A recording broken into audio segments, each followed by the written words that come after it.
Salam Indonesia, Anda menyaksikan berita terkini bersama saya, Aura Gizela. Kasus pelanggaran protokol kesehatan atau prokes masih banyak terjadi meskipun ada yang dijatuhi sanksi denda. Bahkan sejak Januari hingga Mei 2021, sebanyak 2.246 pelanggar prokes terjaring di Denpasar.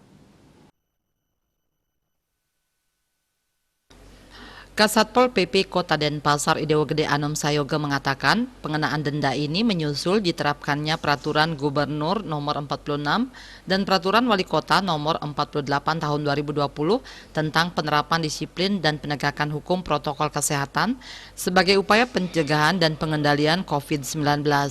Dari jumlah pelanggar yang terjaring tersebut, sebanyak 1.527 orang dibina, sedangkan 680 orang didenda. Dari pengenaan denda tersebut, jumlah uang denda terkumpul mencapai 68 juta. Sementara itu, selama tahun 2020 lalu, terjaring sebanyak 1.885 pelanggar prokes.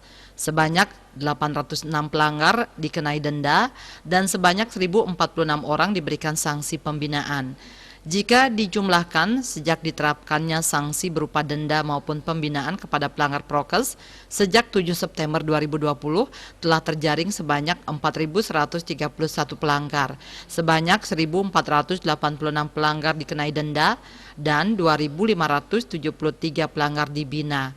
Jumlah total uang denda yang terkumpul sejak 7 September 2020 hingga kini mencapai 148,6 juta rupiah.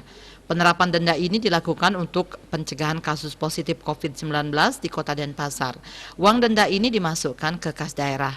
Denda ini sekaligus sebagai bentuk teguran agar pelanggar selalu mematuhi prokes. Asmara Putra, Bali Pos melaporkan. Untuk mencegah penyebaran COVID-19, ingat pesan Ibu, selalu terapkan 3M, wajib memakai masker, wajib mencuci tangan, dan wajib menjaga jarak, serta wajib menghindari kerumunan. Dengan penerapan perilaku 3M, Indonesia segera terbebas virus corona menuju Indonesia maju. Tetaplah bersama Bali TV.